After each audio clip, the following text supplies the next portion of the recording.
Good day, everybody. Welcome to Rocky Mountain Readings, where last week we finished the wonderful work, Triumph After All, by Miss Bina Kozuc. It was a joy to have her on the show. But today we're going to jump into something fresh and something new. A wonderful book called Words That Hurt, Words That Heal. And I don't want you folks to think that I just picked these randomly. I tried to do my research, and I found this wonderful site on myjewishlearning.com, the top 100 Jewish books, and how this person has broken down these top 100 books has been in to show 10 in each category, 10 in 10 different categories, and this one's under liturgy home practice, rated number 7. And then I like to research who the author is. And apparently this Rabbi Telushkin, he is the spiritual leader of the Los Angeles Synagogue for the Performing Arts. And he has been named by Talk Magazine as one of the 50 best speakers in the United States. And this book itself has been inspired senators to write Senate resolution, and based on this book, Senate Resolution number 151, they established in the United States a National Speak No Evil Day, which is just profound, and everything I've read about this author is just wonderful material.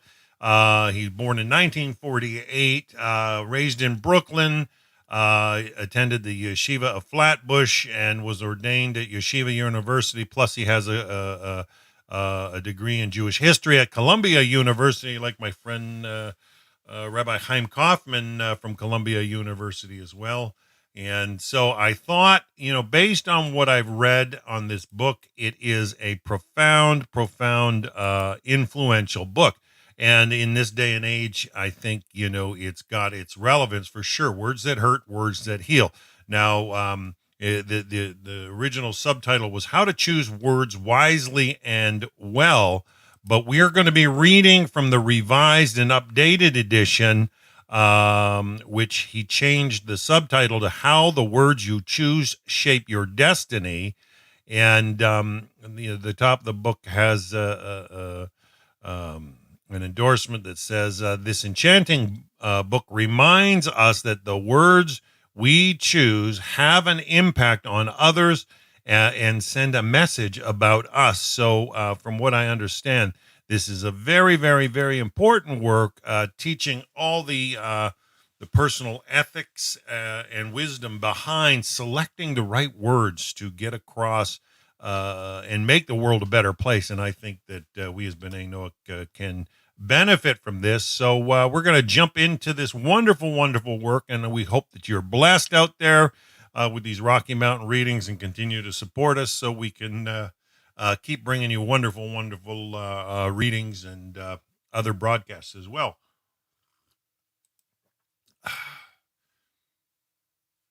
And it looks like he's written it for Shlomo Telushkin, his uncle, his father, his uncle, two men of golden tongues and golden hearts whose words healed all who knew them.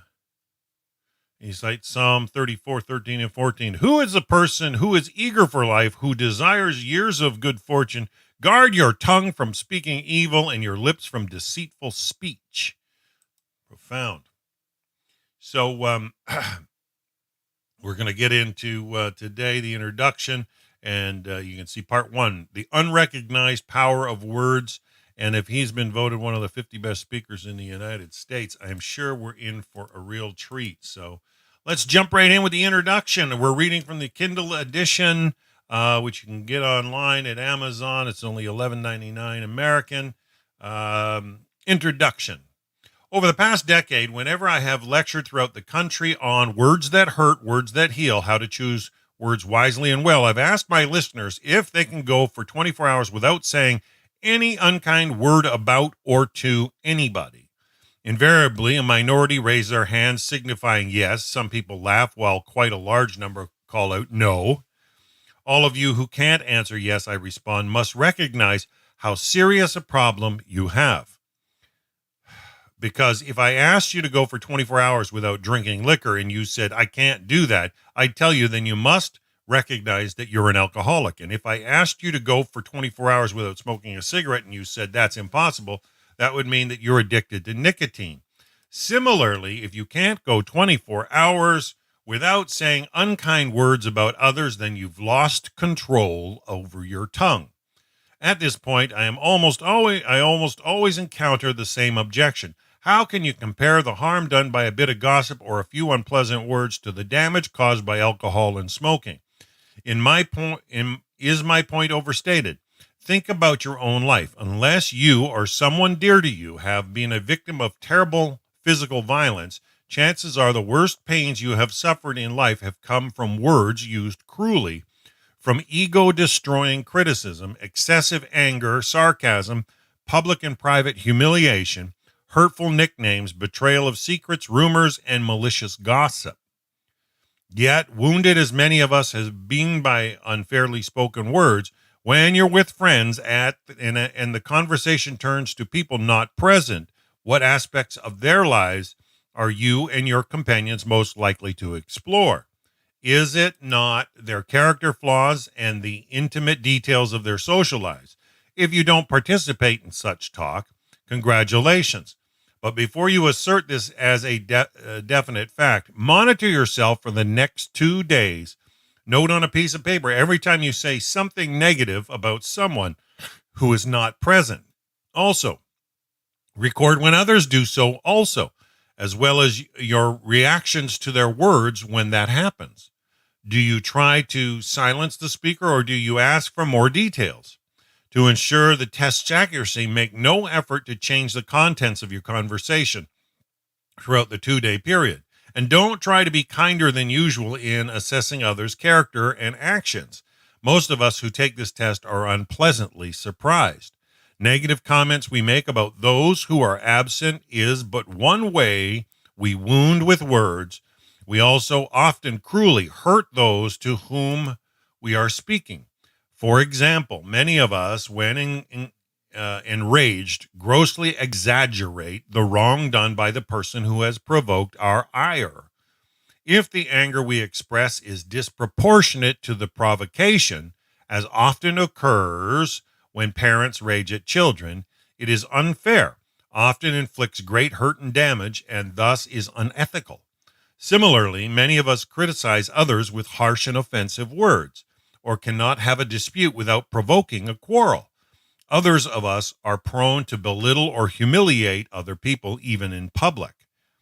This is an evil of such profound magnitude and consequences that Jewish law questions whether one who is guilty of this offense can ever fully repent. One reason that many otherwise good people often use words irresponsibly and cruelly is that they regard the injuries inflicted by words as intangible and therefore minimize the damage they can inflict. Thus, for generations, children taunted by playmates have been taught to respond, sticks and stones can break my bones, but words or names can never hurt me. In our hearts, we all know that this saying is untrue.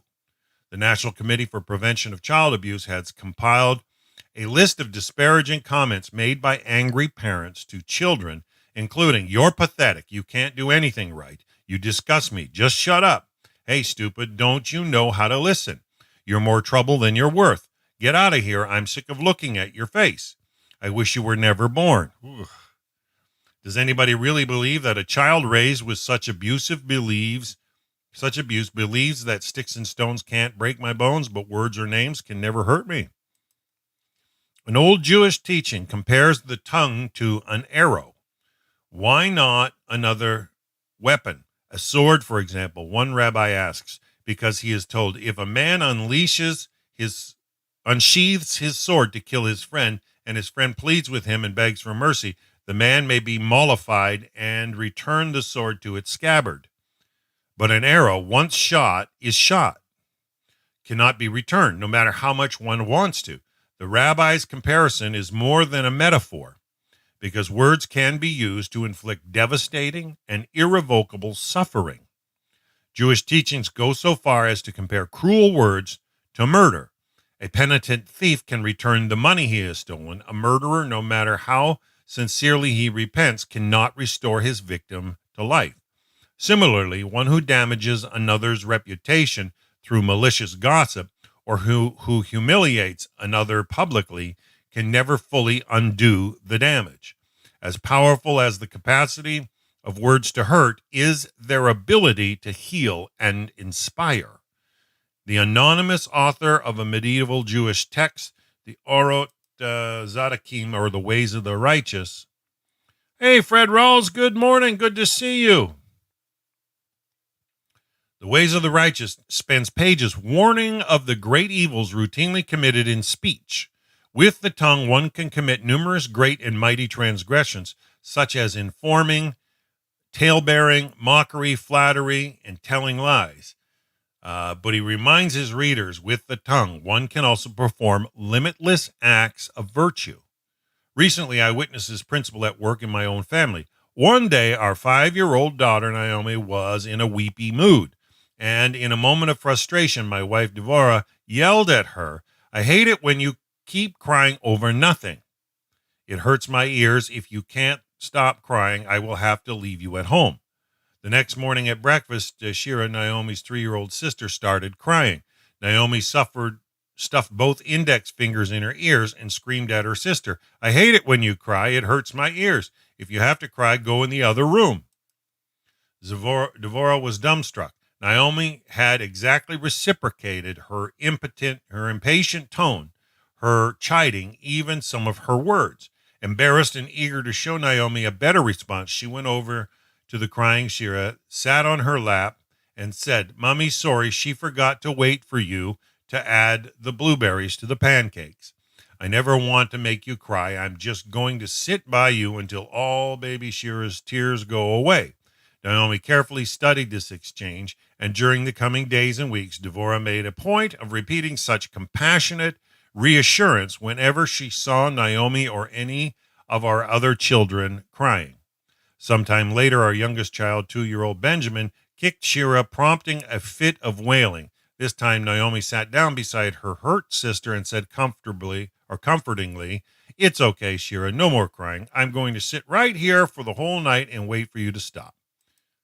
Devorah and I learned a valuable lesson as Naomi from this incident, one that had been expressed about a century earlier by the Chafetz Chaim, a great Eastern European rabbinic scholar. He once taught, when people are preparing a telegram, notice how carefully they consider each word before they put it down, because they had to pay per letter. That is how careful we must be when speaking. We must realize how the words pollute the atmosphere and throw toxicity into the heavens and have repercussions. Part 1, the unrecognized power of words. In a small Eastern European town, a man went through the community slandering the rabbi. One day, feeling suddenly remorseful, he begged the rabbi for forgiveness and offered to undergo any penance to make amends. The rabbi told him to take a feather pillow from his home, cut it open, scatter the feathers to the wind, then return to see him. The man did as he was told. Then came to the rabbi and asked, "Am I now forgiven?" "Almost," came the response. "You just have to go do one more thing. Go and gather all the feathers." "But that's impossible," the man protested. "The wind has already scattered them." "Precisely," the rabbi answered, "and although you truly wish to correct the evil you have done, it is as impossible to repair the damage done by your words as it is to recover the feathers."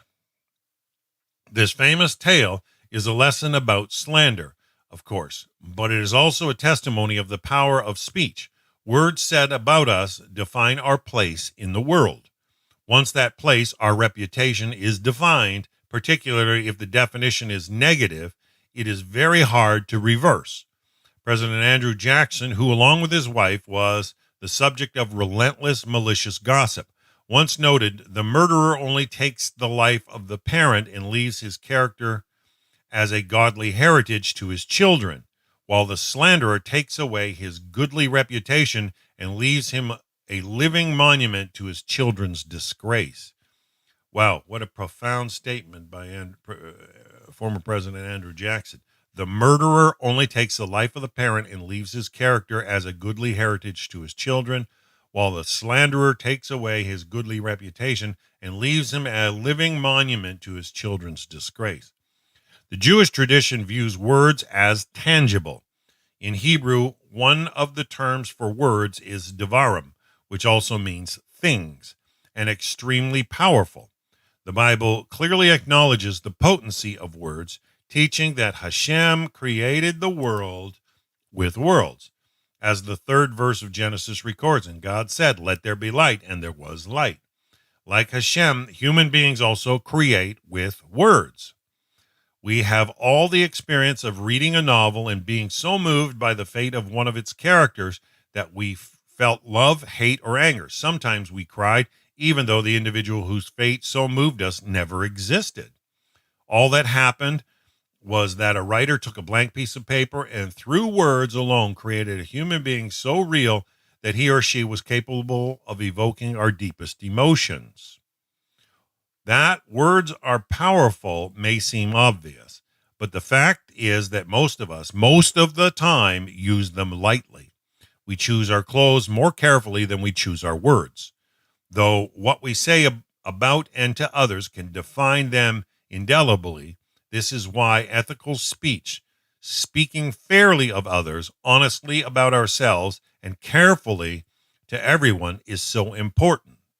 If we keep the power of words in the foreground of our consciousness, we will handle them as carefully as we would a loaded gun. Unfair speech, however, does more than harm its victims.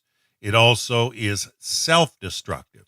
Psychiatrist Antonio Wood notes that when we speak ill of someone, we alienate ourselves from that person. The more negative our comments, the more distant we feel from the object. Thus, one who speaks unfairly of many people comes to distance and alienate himself from many individuals. And, as Dr. Wood notes, alienation is a major cause of depression, one of the most widespread and rapidly growing disorders of America. The avoidance of alienation is but one way in which one can benefit from avoiding unethical speech. People who minimize the amount of gossip in which they engage generally find their connections to others become more intimate and satisfying. For many, exchanging information and opinions is about other people, or opinions about other people. For many, exchanging information and opinions about other people is an easy, if divisive way of bonding with others. But those who refrain from gossiping are forced to focus more on themselves and the person to whom they are speaking. The relationship established thereby almost invariably is emotionally deeper. In addition, anyone who makes an effort to speak fairly to others and to avoid angry explosions find that his social interactions become smoother. Admittedly, when one is angry at someone, maintaining a good relationship with that individual might seem irrelevant. But consider, particularly if you have a quick temper, whether you've ever heard yourself say, "I don't care if I never speak with him or her again," about someone with whom you are now friendly. People who learn to speak fairly avoid going through life regretting cruel words they say and friendships needlessly ended. In the larger society also, we are in urgent need of more civilized discourse. Throughout history, words used unfairly have promoted hatred and even murder. The medieval crusaders didn't wake up one morning and begin randomly killing Jews. Rather, they and their ancestors had been conditioned for centuries to think of Jews as Christ killers, and thus less than human. Once this verbal characterization took hold, it became easy to kill Jews. African Americans were long branded with words that depicted them as subhuman: apes, jungle bunnies, and others. The ones who first used such terms hoped they would enable whites to view blacks as different and inferior to themselves. This was important because if whites perceived blacks as fully human, otherwise decent people could never have arranged for them to be kidnapped from their homes, whipped, branded, and enslaved. Similarly, when the radical Black Panther Party referred to police as pigs during the 1960s, its intention was not to hurt policemen's feelings, but to dehumanize them and thereby establish in people's minds that murdering a policeman was really killing an animal, not a human being. Unfair, often cruel speech continues to poison our society. Rush Limbaugh, the country's most popular talk show host, probably when the book was written, repeatedly labeled those feminists he regards as radically pro-choice as feminazis, leading listeners to believe that there is a significant body of feminists. If they are not significant, why is Limbaugh bothering to attack them? Who think like Hitler and plan like the Nazis, do horrible things to those who oppose them.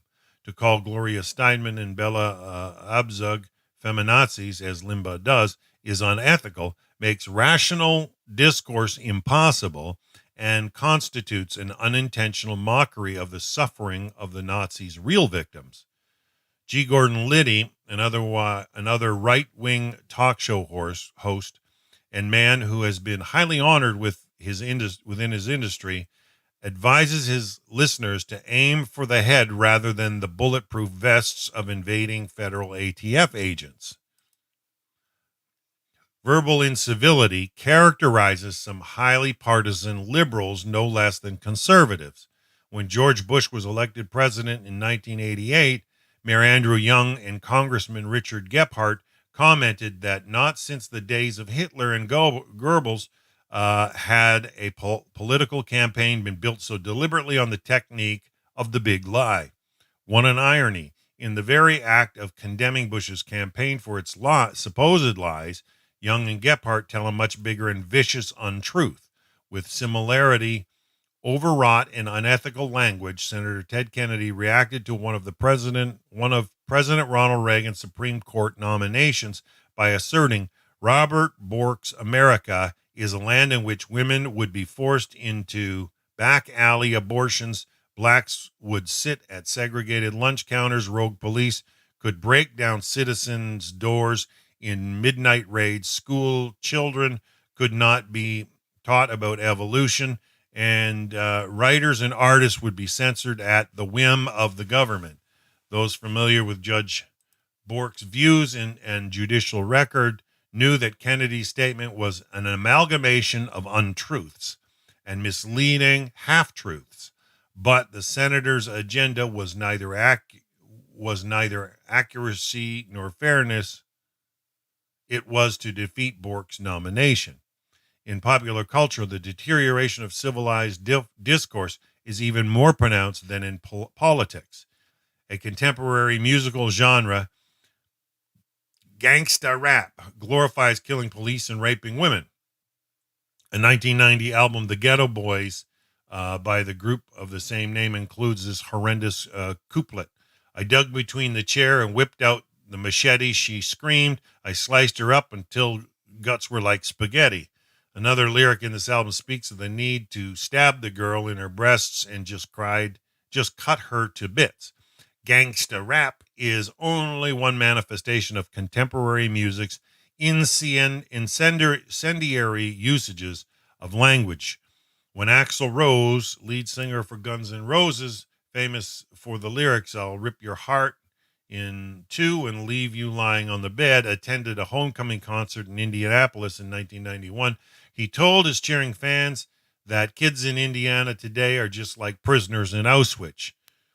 Film critic Michael Medved has commented, when he later defended these appalling remarks in conversation with reporters, no one thought to ask Rose the obvious question. If he really believes that parents are like guards at a Nazi death camp, wouldn't teenagers be perfectly justified in killing them in order to achieve their freedom? So you see how it can distort scenarios and situations when people over-embellish, over-exaggerate, and create harm. If so, one could be sure that some leading figure of the youth culture would be far from upset. Responding to the alarming statistics of black-on-black crime, rap star Sister Sulja suggested that maybe we should have a week of killing whites. Just give back what whites have done to us. A 19th century story tells of a man who saw a large sign over a store, "Pants pressed here." He brought in his pants to be pressed, only to be told, "We don't press pants here. We only make signs." The sign makers of our time are those who compare their political opponents or parents to Nazis and glorify mutilating women. In short, those who use words to incite rather than inform. And I even mentioned this the other day in the broadcast on Thursday night with Rabbi Pinhas Levin about, those that incite. Violence, however, is only one possible result of unethical speech. Another is the destruction of what decent people consider their most important possession, a good name. Raymond Donovan, President Reagan's first Secretary of Labor, was the victim of a long campaign of rumors and innuendo, which finally culminated in a criminal prosecution. After running up legal bills in excess of $1 million, he was acquitted of all charges, but he's still out the legal bills. When he emerged from the courtroom and reporters swarmed around him for his comment, Donovan posed a bitter question: "Where do I go to get my reputation back?" Truly, as the anguished Ray Donovan knew, once feathers have been scattered to the wind, they cannot all be recovered. Wow. Part 2, how we speak about others. A gossip always seeks out the faults of people. He is like the flies who always rest on the dirty spot. If a man has boils, the flies will ignore the rest of the body and sit on the boil. And thus it is with a gossip. He overlooks all the good in a man and speaks only of the evil.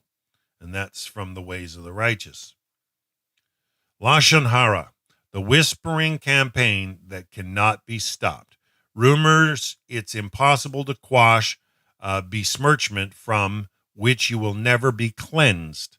Slanderous stories to belittle your professional qualifications, derisive reports of your business deceptions and your perverse aberrations, outraged polemics denouncing your moral failings, misdeeds, and faulty character traits, your shallowness, your vulgarity, your cowardice, your avarice, your indecency, and your falseness, your selfishness, your treachery, derogatory information, defamatory statements, insulting witticisms, disparaging anecdotes, idle mockery, bitchy chatter, malicious absurdities, galling wisecracks, fantastic lies, lashon hara of such spectacular dimensions that it is guaranteed not only to bring on fear, distress, disease, spiritual isolation, and financial loss, but to significantly shorten a life.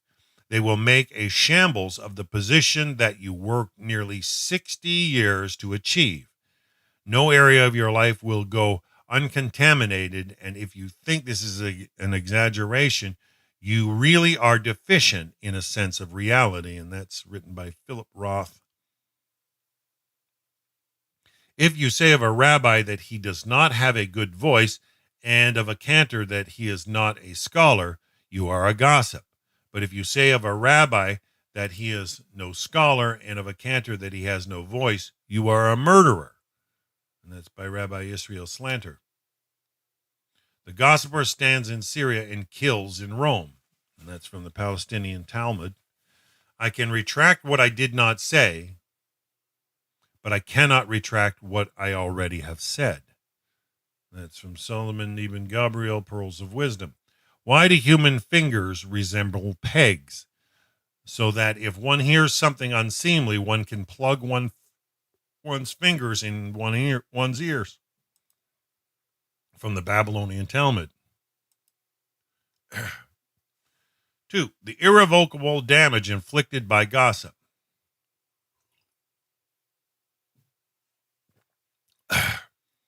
What does a good guest say? How much trouble has my host gone to for me? How much meat has he set before me? How much wine has he brought me? How many cakes has he served me? and all this trouble he has gone to for my sake. But what does a bad guest say? What kind of effort did the host make for me? I have eaten only a slice of bread. I have eaten only one piece of meat. I have drunk only one cup of wine. Whatever trouble the host went to was done only for the sake of his wife and children. These two takes on the same party, reported in the Talmud nearly 2,000 years ago, go straight to the heart of ethical speech. The fact that most of us, given a willing ear, are bad guests and often disloyal friends. It is infinitely more interesting to look at others' flaws, in the case just cited, the supposed self-interest of our host, than to praise their good qualities. How much more satisfying is it to chew over the fact that so-and-so is having an affair, was fired from his job for incompetence, has filed for bankruptcy, or less seriously, for that matter, tells very unfunny jokes and then laughs at them uproariously, than to discuss how good a spouse, how loyal an employee, how financially circumspect, how wonderful a raconteur he may be. How strange that dinner parties where we have partaken of a host's hospitality so often seem to prompt the most critical postmortems. The impulse to be a bad guest violates the biblical injunction, you shall not go about as a talebearer among your people, from Leviticus 19:16. This directive is the foundation of Jewish dictums on ethical speech, which not coincidentally appears only 2 verses before the Bible's most famous law, love your neighbor as yourself, from Leviticus 19:18. Because the biblical command is so terse, it is difficult to know exactly what is meant by tale-bearing. Does it mean that you are forbidden to talk about any aspect of other people's lives? Telling a friend, I was at a party at so-and-so's house last night, it's absolutely gorgeous what they've done with their kitchen.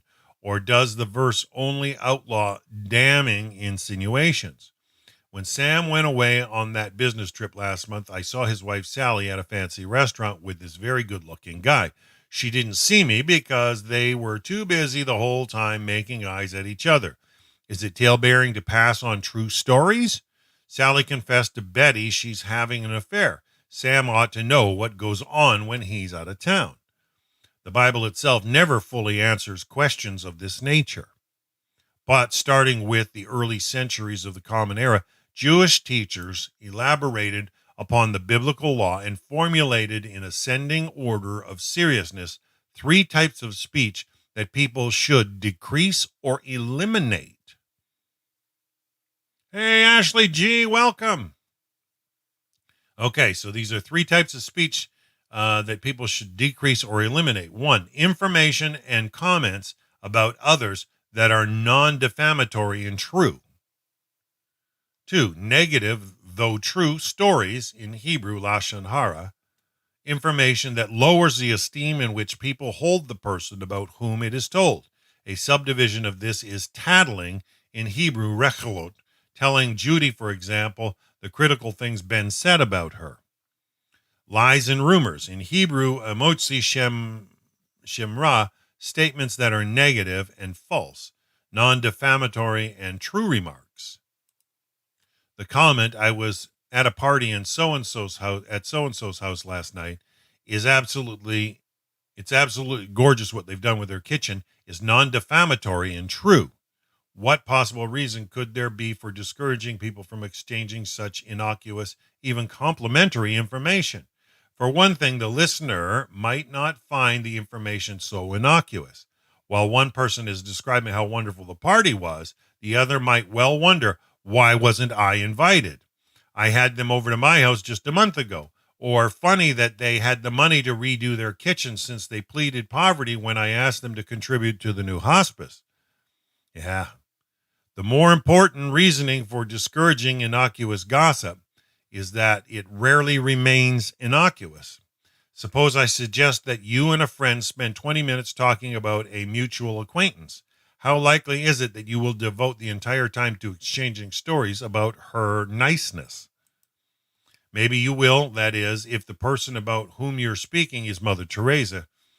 Otherwise, the conversation will likely take on a negative tone. This is because for most of us, exchanging critical evaluations about others is far more interesting and enjoyable than exchanging accolades. If I were to say to you, Janet is a wonderful person, there's just one thing I can't stand about her. On what aspects of Janet's personality do you think the rest of our conversation will most likely focus? Even if you don't let the discussion shift in a negative direction, becoming an ethical speaker forces you to anticipate the inadvertent harm that your words might cause. For example, although praising a friend might seem like a laudable act, doing so in the presence of someone who dislikes her will probably do your friend's reputation more harm than good. Your words may well provoke her antagonist to voice the reasons for his dislike, particularly if you leave soon after making your positive remarks. Strangely enough, the Bible depicts Hashem as causing terrible damage to a righteous man by praising him in his enemy's presence. As the book of Job opens, Hashem is surrounded by angels, among them the Satan, as we read back in the book of Job, who informs God that he has been roaming the earth. The Lord asked Satan, have you noticed my servant Job? There is no one like him on the earth, a blameless and upright man who fears God and shuns evil. Satan accuses Hashem of being naive. Does not Job have good reason to be God-fearing? Why, it is you who has put a fence around him and his household and all that he has. You have blessed his efforts so that his possessions spread out in the land, but lay your hand upon all that he has, and he will surely blaspheme you to your face. And we read that back from Job 1, verses 9 to 11, back in June.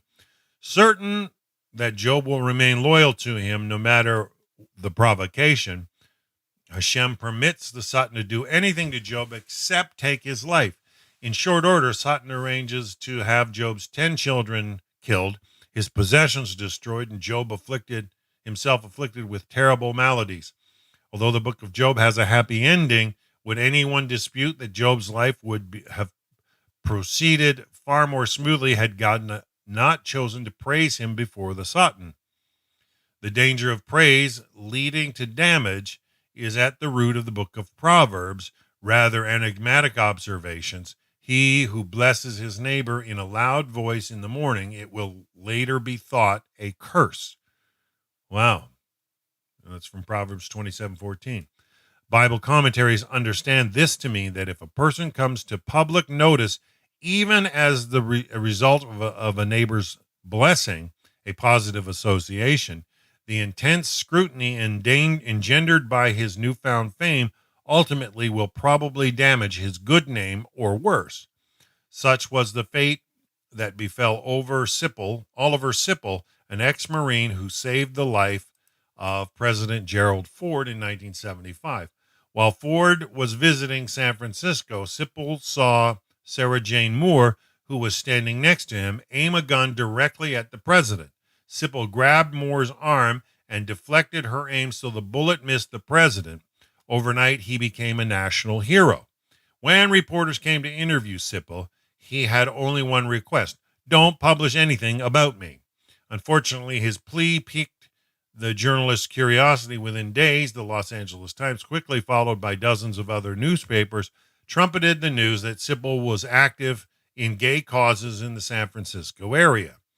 One reporter confronted Sipple's mother in Detroit and asked her what she knew about her son's apparent homosexuality. Mrs. Sipple was visibly stunned since she had known nothing about it. Of course, that was the reason. Sipple had begged reporters not to write about his life. Shortly thereafter, his mother stopped speaking to him. When she died 4 years later, his father informed Sipple that he wouldn't be welcome at her funeral. Devastated by the rupture in his relationship with his family, Sipple began to drink heavily and became increasingly withdrawn from those around him. A few years later, he was found in his apartment dead at age 47. The Los Angeles Times reporter who publicized Sipple's homosexuality made this postmortem comment: if I had to do it over again, I wouldn't. But why did he? And the other reporters have to do it in the first place. Sipple had saved the life of the president. The entire country was deeply in his debt. Yet the insatiable curiosity of the press and readers to learn the true story about this new American hero caused them to search for a fresh angle. After all, how many times could they describe how he had caused Moore's gun to misfire? His action, while very heroic, became somewhat boring after 2 or 3 tellings.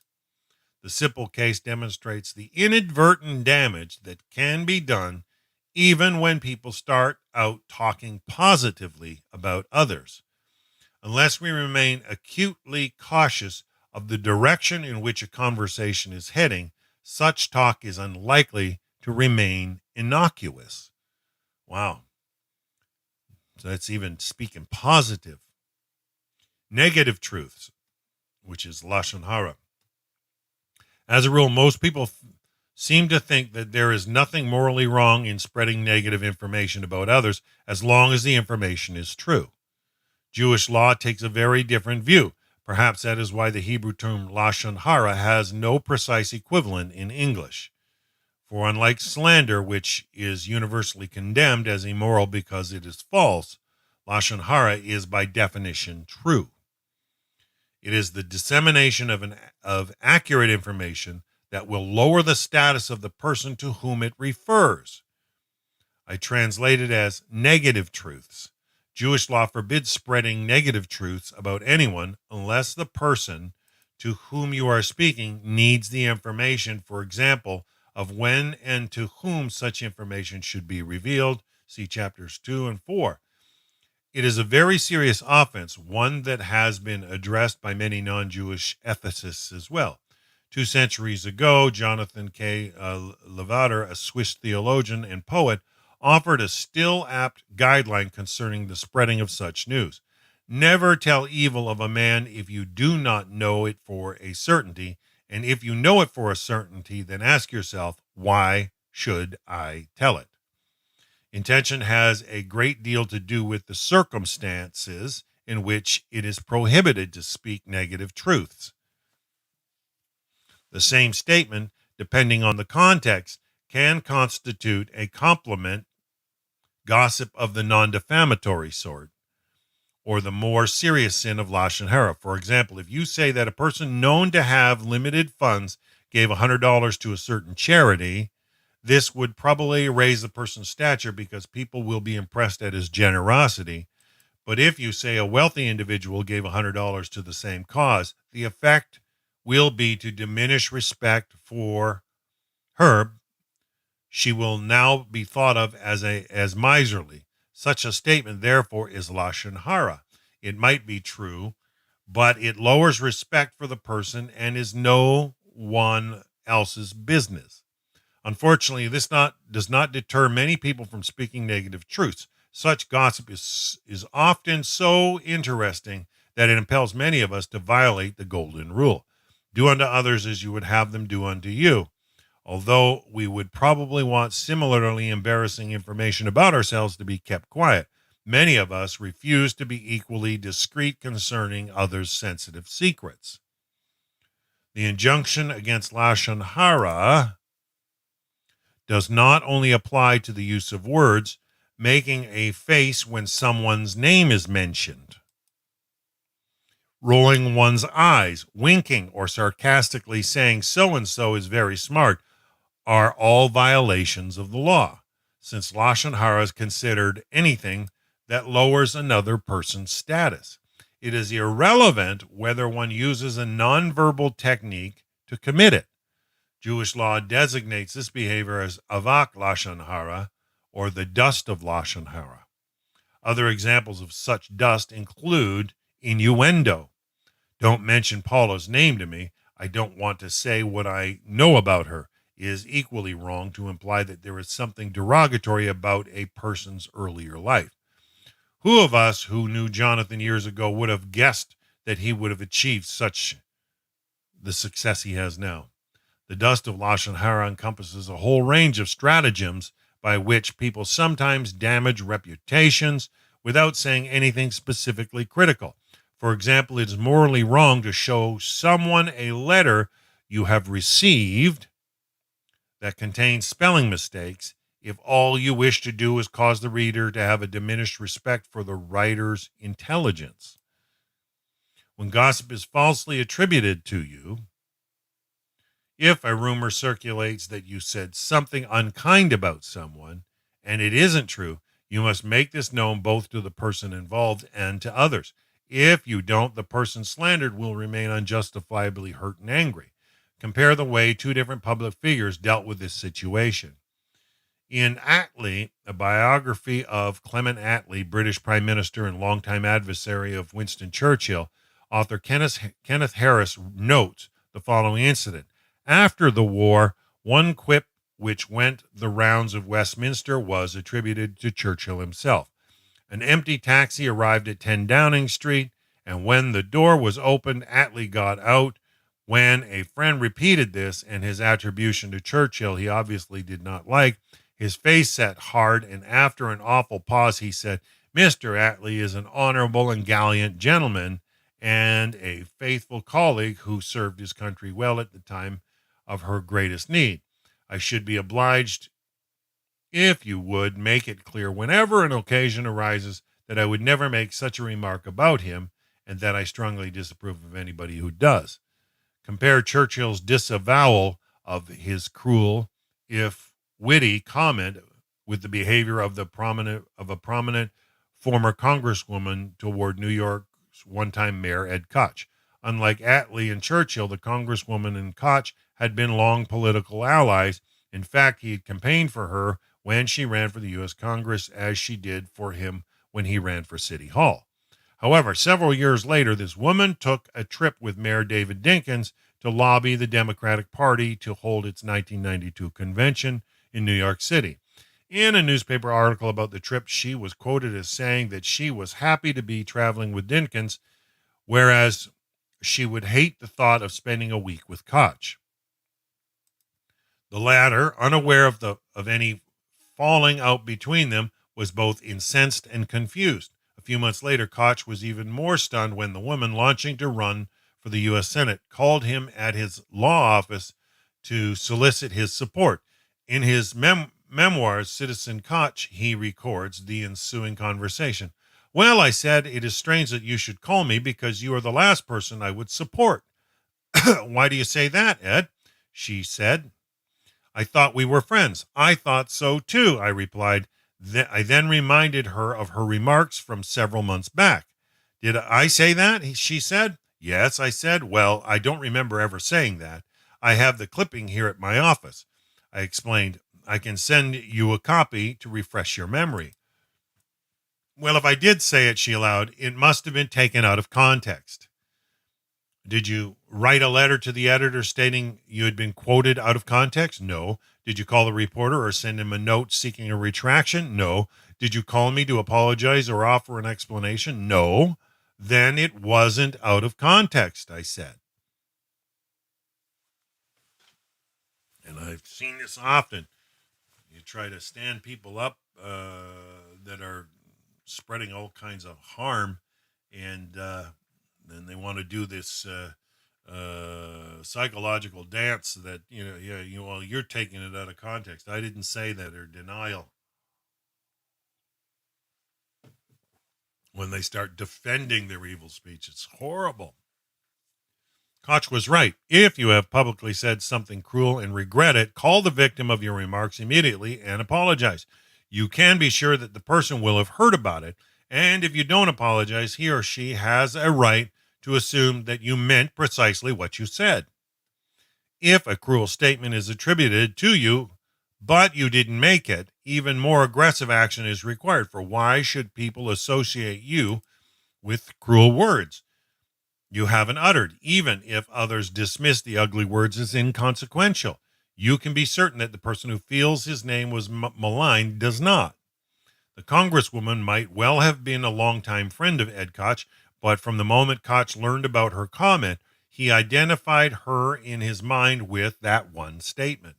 People simply don't forget cruel words directed against them or against someone they love. Should you be accused of having uttered such words, Your only hope for making peace is to deny them forcefully and immediately, both privately and publicly, if they are untrue, and to apologize in the same manner if they are. Tattling, or reculut.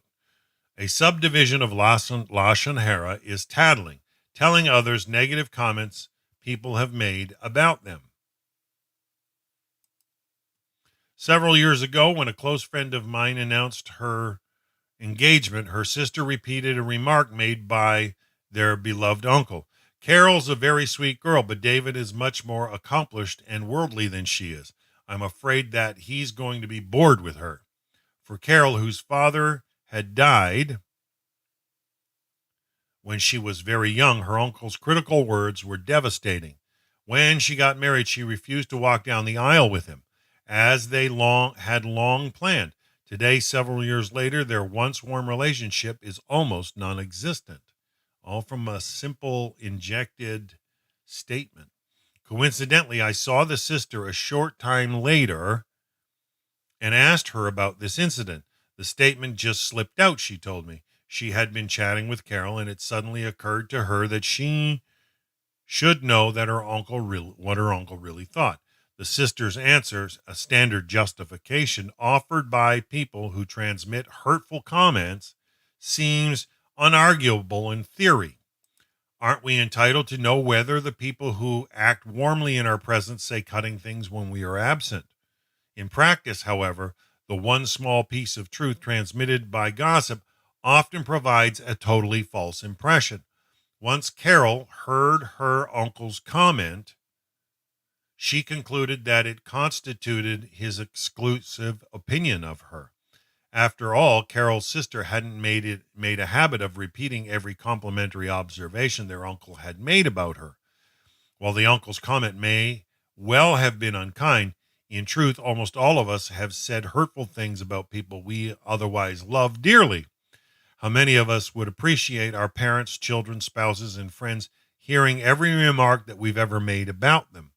I lay it down as fact. The great 17th century French philosopher Blaise Pascal once wrote that if all men knew what others say of them, there would not be 4 friends in the world. Wow. And as Mark Twain once said, it takes your enemy and your friend working together to hurt you to the heart, the one to slander you and the other to get the news to you. Of course, there are times when it is appropriate to pass on such information. If you hear someone saying that so-and-so is dishonest and you know this to be false, you should both publicly dispute the statement and warn the person of what is being said about him. However, such extremely damaging statements are the exception. Generally, unless there is a specific constructive reason to pass on negative comments, you should not do so. While Jewish ethics generally forbid lying, one is permitted to be less than fully truthful when asked, "What did so-and-so say about me?" If the reply is to inspire ill will, you are permitted to fend off the question with a half-truth. Omit the negative comments the original speaker made. If the questioner presses you for more information, what else did he say? You are allowed to answer that the speaker said nothing critical. The issue of when lying is permitted is discussed in Chapter 11. Rumors. Reporter Bob Woodward, who, along with Carl Bernstein, wrote the story of the Watergate cover-up, is widely regarded as the most prominent investigative journalist in the United States. You would have expected such a professional to be acutely aware of the importance of checking sources for legal, not to mention ethical, reasons. But during the 1989 media uproar that greeted Senator John Tower's nomination as Secretary of Defense, Woodward, operating under a severe deadline for the Washington Post, reported the accusation of a retired Air Force sergeant who claimed to have witnessed Tower publicly drunk and fondling 2 women at an Army base. According to Woodward's article, the man had witnessed Tower touching one woman's breast and patting the other's buttocks. The article went on to report the sergeant saying that if one of his daughters had been the victim of such lewd conduct, he would have been sent to Leavenworth.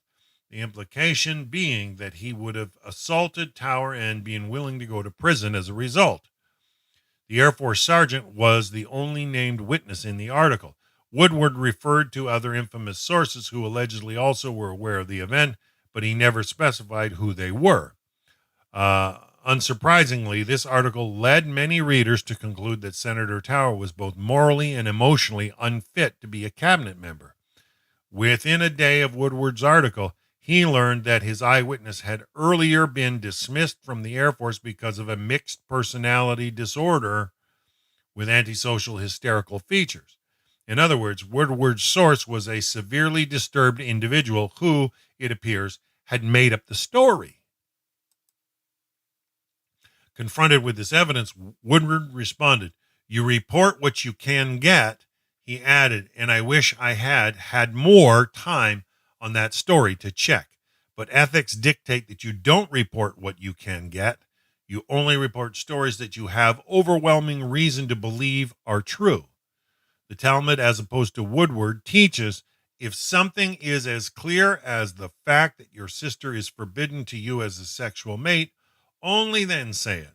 In other words, before bandying about words that can destroy another's personal reputation, be careful as if you were holding a loaded gun. This should be obvious, but many people, not just journalists, deem it morally acceptable to report rumors. This is particularly unfortunate since so many rumors are both negative and unfair. When was the last time you heard something like, "Hey, did you hear that so-and-so is really a wonderful person?" The casualness with which so many rumors are spread constitutes yet another violation of the golden rule. When we are the subject of an unpleasant rumor, we desperately do whatever we can to quash it. Yet when someone else is the rumor's subject, many of us spread it, oblivious to the pain we are causing the victim. Ask most people whether they ever spread malicious lies about others, and they'll respond no. But if you spread a negative rumor that turns out to be untrue, you have done exactly that. Believing that your words might possibly be true affords little consolation to the person whose reputation you have damaged, unless there is an ethically compelling reason to pass on a rumor. The best response is to follow the advice of the apocryphal book of Ecclesiasticus. Have you heard something? Let it die with you. Be strong, it will not burst you. From Ecclesiasticus 19:10. It's an apocryphal book. How to pass along a rumor when you feel ethically obligated to do so. In those instances, when it is morally permissible to pass on a rumor privately, as in the case of a physician rumored to be practicing treatments that are harmful to patients, or financial advisor or a financial advisor whom you have heard has lost a great deal of money for his clients, it is still forbidden to present as definite something you don't know is a fact.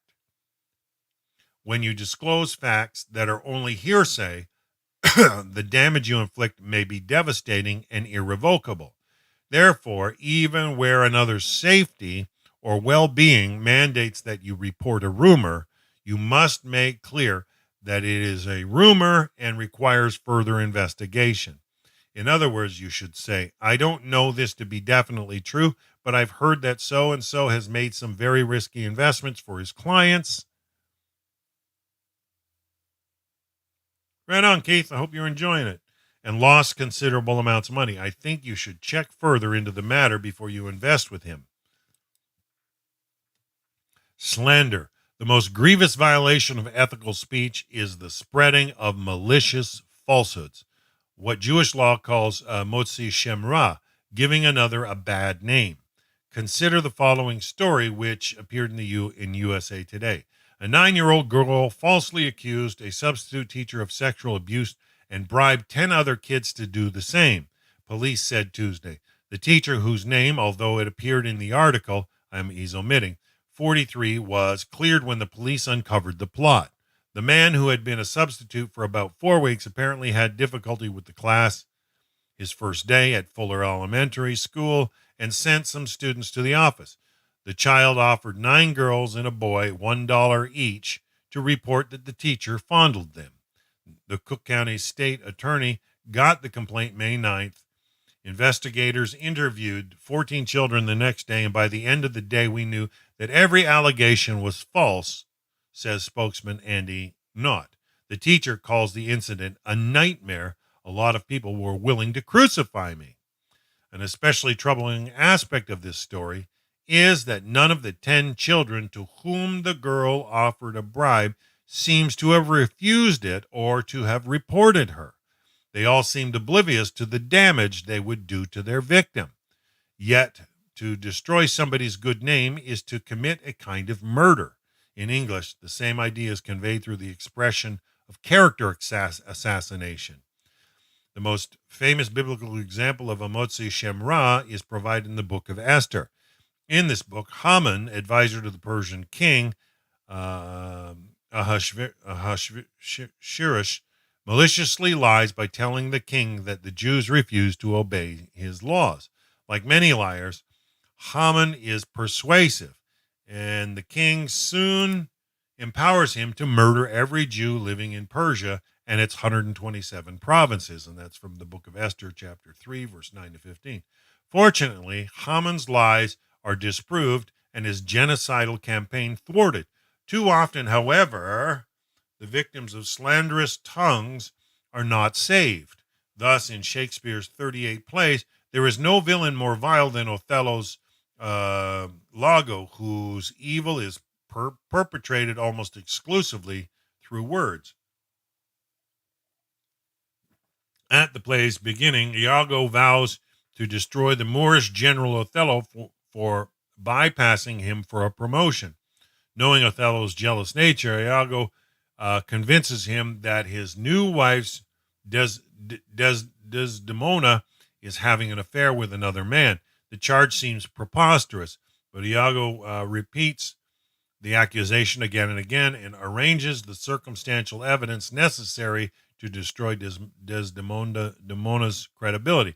Soon Othello comes to believe him. In the end, he murders his beloved, only to learn almost immediately that Iago's words were false. For Othello, hell, as an old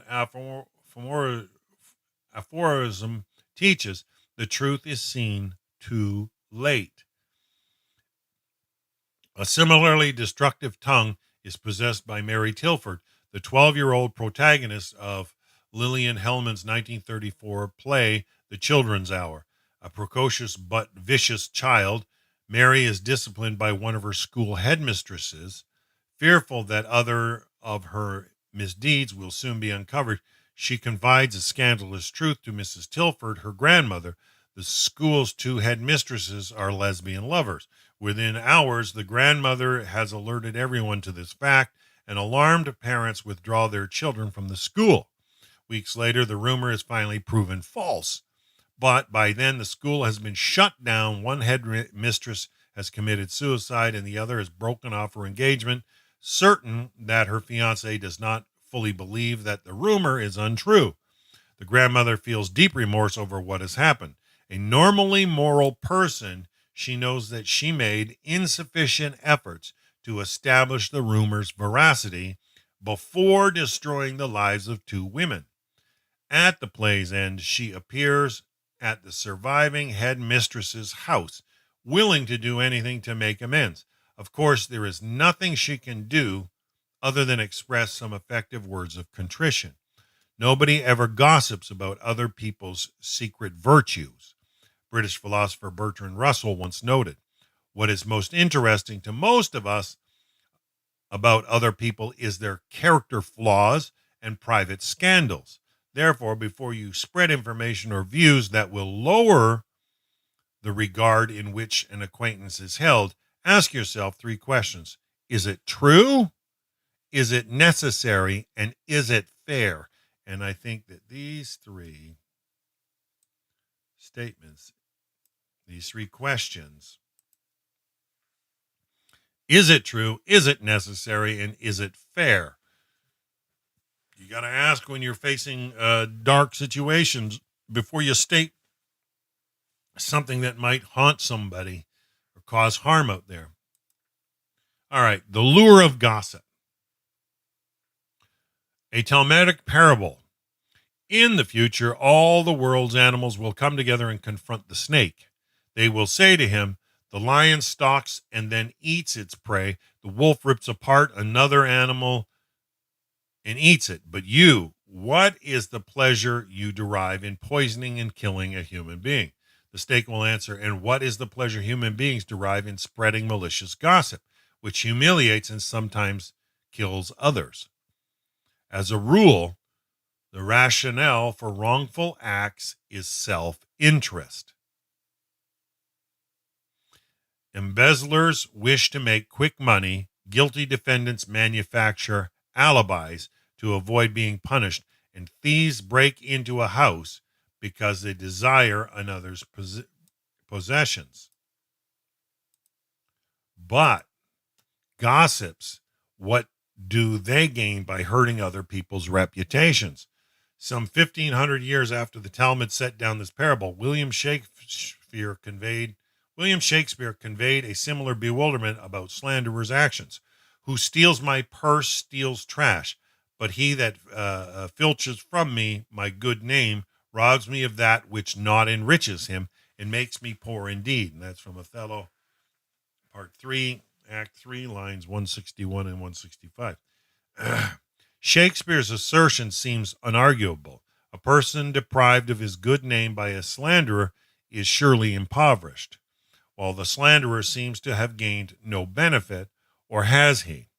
In truth, the benefits derived from spreading malicious gossip may be intangible, but they are no less real. The most important reason we gossip is to raise our status through lowering the status of others. There's a tremendous psychological gratification in seeing someone else's social status decline, and that's such a wicked outlook. Few of us are willing to acknowledge the dirty little secret that our motivation in gossip is so self-serving. Rather, we would have others believe, and perhaps believe ourselves, that we are talebearers only because the intimate details of other people's lives are inherently so interesting. If that is so, why then do we almost always restrict gossip to our social equals or superiors? People rarely talk about the intimate details of their cleaning woman's or gardener's life.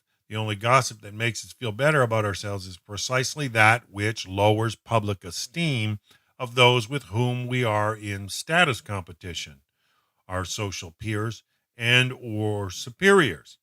The extraordinary public fascination with the unhappy marriage of England's Prince Charles and Princess Diana reflects a certain cruel pleasure in seeing members of the British royal family brought down a peg. Beneath the tisk is gratification in learning that their royal heir apparent and his beautiful wife's apparently were leading wretched, unhappy lives. The endless details about the misery of the rich and famous seems to make many people feel better about their own lives. People get off on it. It's sadly. We also derive great enjoyment from seeing a come down for those who summon us to a morally upright life. And this is why a lot of trolls attack the wonderful works that a lot of rabbis are doing.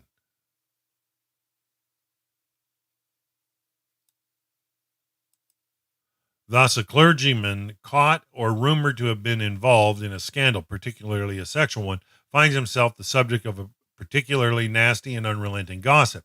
Such talebearing removes a strong moral pressure on us. For if the individual making moral demands of us can be shown not to abide by such demands him or herself, then this seems to free us from moral responsibility. Wow, what an answer. It's the way the psychology of it works.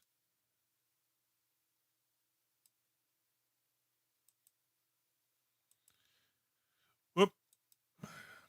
In their path-breaking Harvard Law Review article on the right to privacy, Samuel Warren and the future Supreme Court Justice Lure Brandeis noted the enticing element in nasty gossip.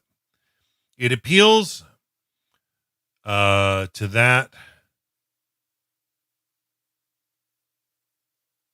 It appeals to that weak side of human nature which is never wholly cast down by the misfortunes and frailties of our neighbors. The word weak could as easily have been replaced by malicious or sadistic. We might well have other more elevated personality traits, but our motives for exchanging tidbits about others, people's miseries, are rarely noble. Another way we seek to elevate ourselves is by retailing inside information about others so that we'll be perceived as being in the know. As Dr. Samuel Johnson observed 2 centuries ago, the vanity of being trusted with a secret is generally the chief motive to disclose it. Does Dr. Johnson's dictum seem overstated? Then consider the following admittedly unlikely scenario. The President of the United States chooses you as his confidant. He speaks with you regularly, sometimes several times a day, shares his innermost thoughts, bounces off ideas off of you, and otherwise solicits your advice. The only condition attached to your relationship is that you are forbidden to tell anyone about it ever. The president also will never mention to anyone, either during his time in office or afterwards, that he knows you or has ever spoken to you. For most of us, I suspect the satisfaction and pleasure of having such access to the president would largely evaporate if we could tell no one. Now or in the future about it. A primary motive for gossiping is to brag to others about our acquaintance with important people and important things. It follows, therefore, that we must also be important. This motive for gossip is already apparent in children with adolescents. In You Just Don't Understand Women and Men in Conversation, Deborah Tannen cites an anthropological and sociological research that concludes that teenage girls are more likely to betray friends' secrets than boys. Why? Among adolescent boys, Tannen explains, status tends to be based on athletic accomplishments, or perhaps more important, on the ability to prevail in a physical or verbal fight. Among girls, status is linked to being more connected in the crowd. Girls get status by being friends with high status girls. The cheerleaders, the pretty ones, the ones who are popular with boys. If being friends with those of high status is a way to get status for yourself, how are you to prove to others that a popular girl is your friend?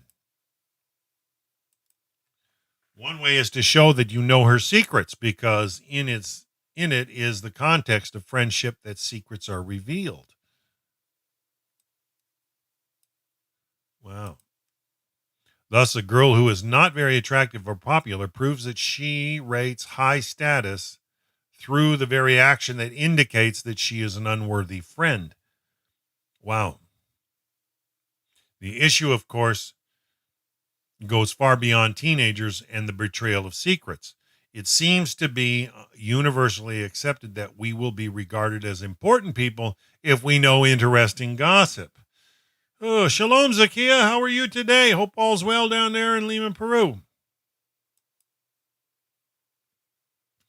With which others are unfamiliar. In his book, Chutzpah, the well-known Harvard law professor Alan Dershowitz tells a story that reveals a fairly typical kind of gossip monger. My mother is vacationing at a Jewish hotel in the Catskill Mountains and is sitting around with a group of older women. One of them hears my mother's name and, without realizing that she is my mother, launches into a discussion of that other Dershowitz, the Harvard professor. Such a wonderful boy he is, but why did he have to go off and marry that shiksa, that non-Jewish woman? All the smart and successful ones do it. Henry Kissinger, Ted Koppel. Why? My mother, playing dumb, strings along the know-it-all. How do you know that Dershowitz married a shiksa? Miss Know-it-all knows my son's cousin is his best friend. He was at the church where they had the wedding. My mother responds, well, I heard that he married a Jewish woman. So you heard wrong, Mrs. KIA assures my mother. That's the story his family is putting out. Can you blame them? At this point, my mother can't hold back. Alan Dershowitz is my son. I was at the shul or the synagogue where he married Carolyn Cohen, whose father's name is Mordecai and whose mother speaks fluent Yiddish. So what do you say about that? Oh, I'm so glad it wasn't true, Mrs. KIA says in her obvious relief, but quickly adding, how about Henry Kissinger and is his wife Jewish too? Silly as this case sounds, can you imagine inventing a story that a cousin of yours attended a church wedding that never happened? It illustrates what Jack Levin and Arnold Arluck, sociology professors at Boston's Northeast University, accidentally discovered in a study of gossip, that inventiveness is all too common.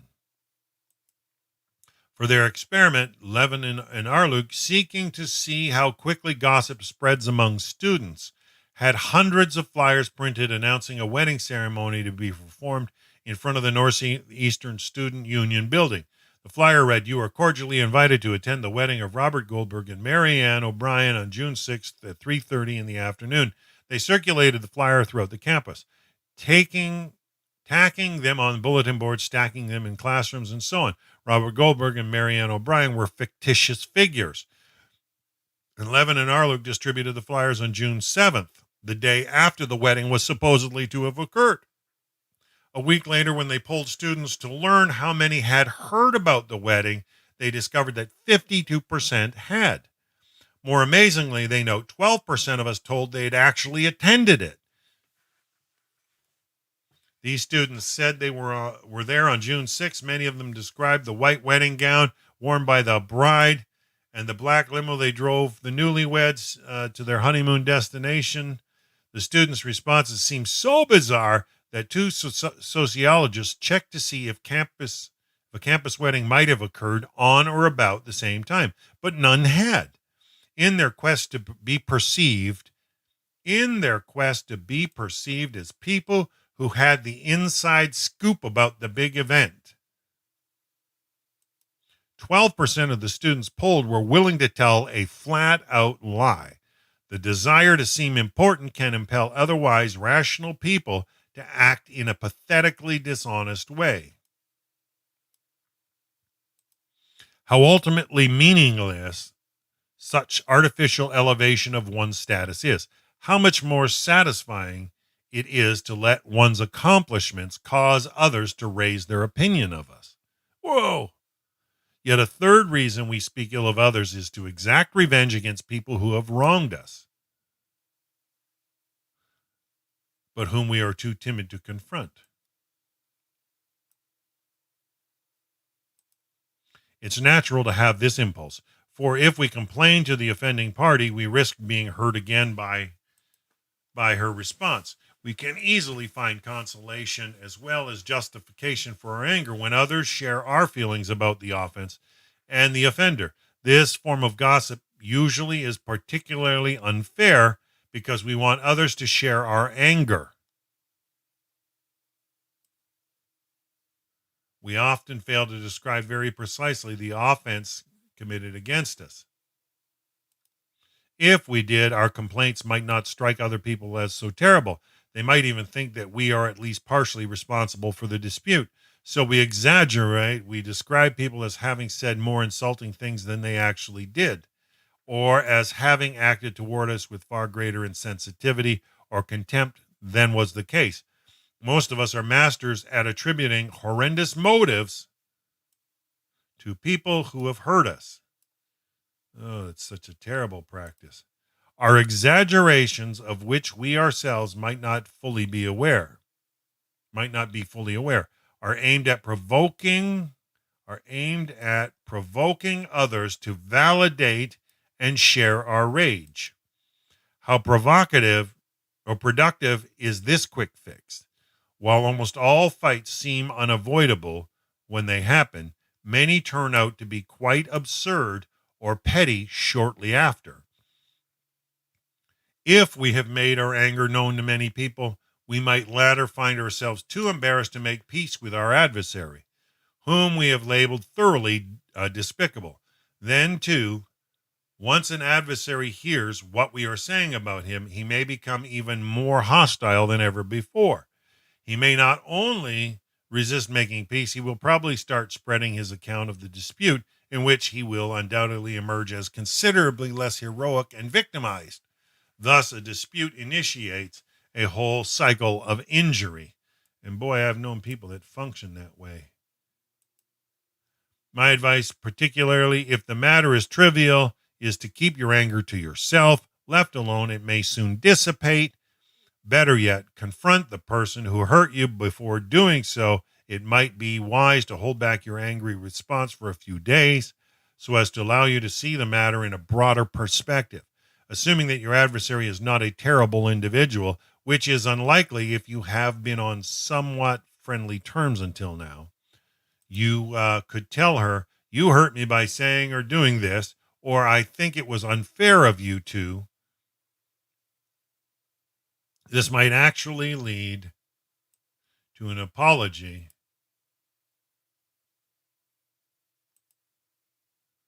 and a reconciliation. Ironically, sometimes we don't confront someone we are angry with because we don't wish to hear an explanation for her behavior, lest it deprive us of the self-righteous pleasure of our rage. Ooh.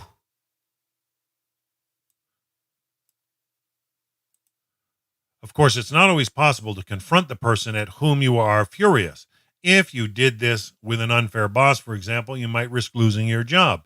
With a family member or in-law, a confrontation might provoke an irrevocable break. In such cases, it may be helpful to vent your anger to someone else, provided that you choose a confidant who will calm rather than incite you.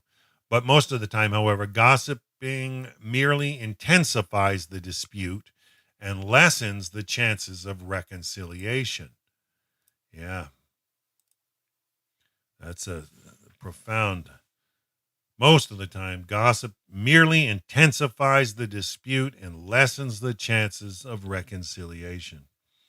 Making a conscious effort to speak ethically can help us become more emotionally direct and responsible, and less likely to relate petty arguments to large numbers of people.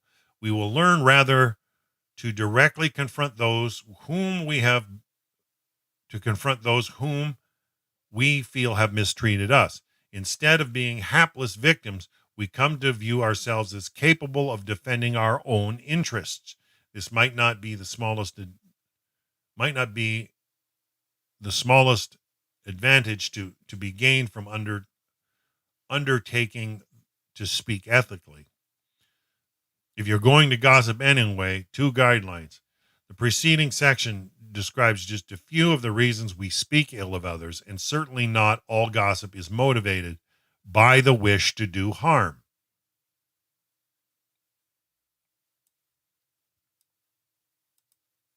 Human behavior is fascinating, and generally anything that intrigues us, we desire to share with others.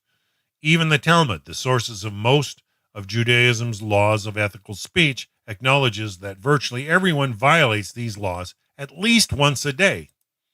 What then should you do if it is difficult, perhaps impossible, always to refrain from speaking negative truths about others?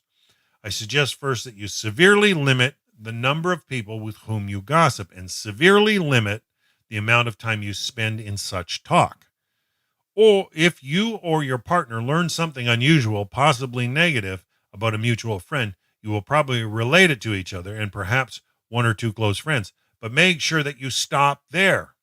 This is not an ideal solution, since your close friends may also share information with close friends of theirs.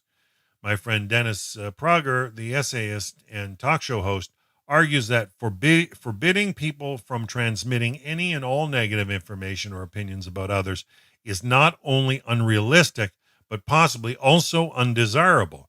Dennis once asked me, within the context of a conversation we were having about the troubled marriage of a mutual friend, how can you say you care about someone and never talk about them? Furthermore, he argued, if you never speak about people with your partner, you're probably not very intimate with each other. I know a woman whose husband almost never spoke about other people to her. She finally said to him with some exasperation, "So, what are we supposed to speak about all the time? The dangers of nuclear reactors and the latest actions of the mayor?" People who are close generally talk to each other about the people in their lives. Therefore, here's a suggestion. If you're going to gossip with a small number of people, develop a way of talking about others that is as kindly and fair as you would want others to be when saying things about you that, though true, are not complimentary. So there's some great advice.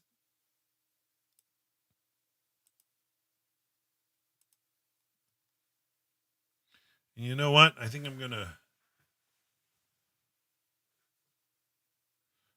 stop it right there for today, folks, and leave chapter 4 to start off for tomorrow. When, if ever, is it appropriate to reveal information that will humiliate or harm another? And, we're reading the book Words That Hurt and Words That Heal by Rabbi Joseph Telushkin of Los Angeles.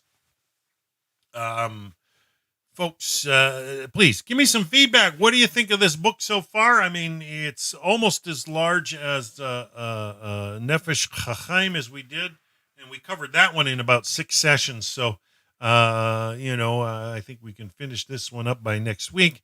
But are you enjoying this? Is this the topic that you find useful? Are you getting anything good out of it? I need to know. And point being is I'm always looking for fresh and new books, and I really liked finding this page of the top 100 Jewish books. It's just loaded with different topics. It's got 10 topics, and then it lists the top 10 books from what this person cites, from novels, poetry, drama, mysticism, philosophy. This is in liturgy, home practice, and I believe that as B'nai Noach, home practice or personal practice is useful for us. There's things that make logical sense, things that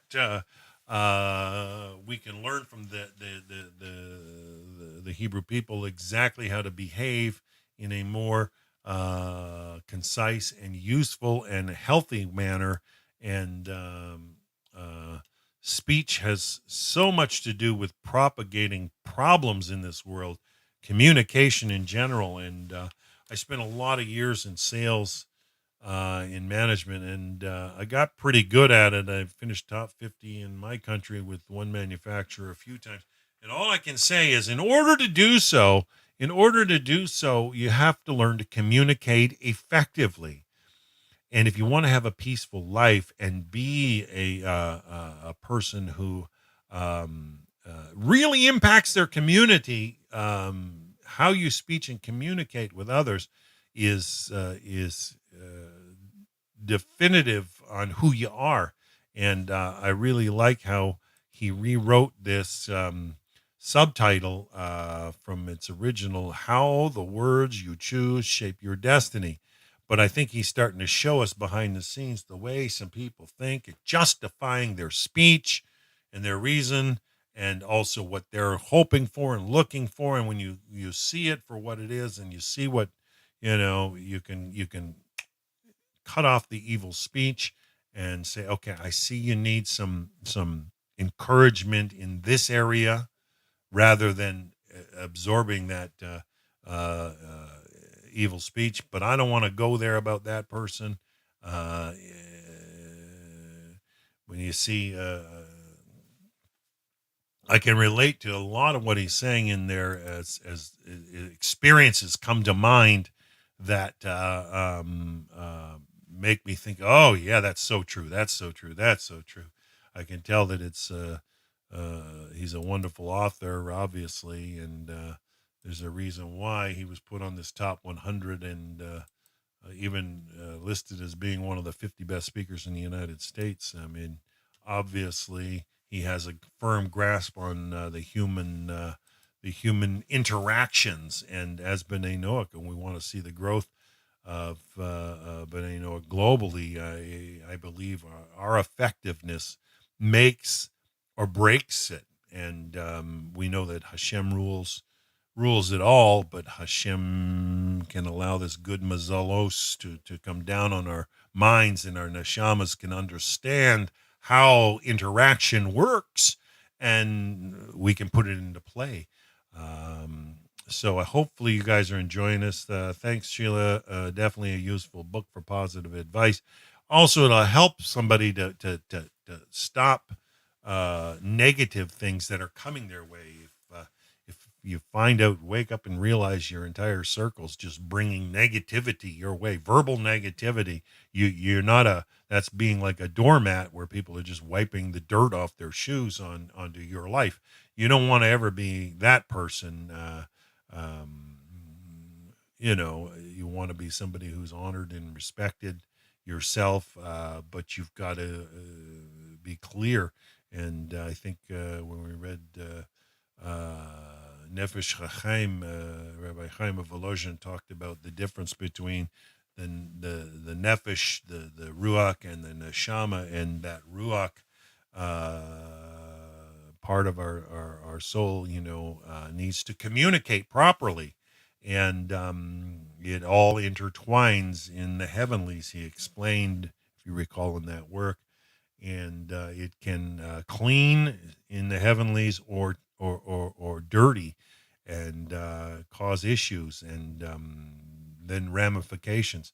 And I find with a lot of things, if it gets out of the bag, it becomes toxic, and there's no way to contain, like that proverb he shared about the pillow, when a guy asked for forgiveness for offending a rabbi. He said, take the pillow, shake all the feathers out, and then come back. And he came back and said, am I forgiven? No, now go and gather all those feathers. And that's impossible. Well, this is how harmful words can be. And it gets out there, and a bird of the air take it, and it gets to sources. It gets distorted. People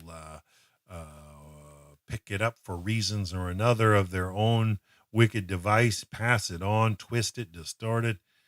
Be careful, be conscious of words that do hurt, and try to work on sharing or being somebody that shares words that heal scenarios. If you understand somebody's coming at you with gossip, I don't want to be a part of that, but I see you need some verification or validation of this, and this.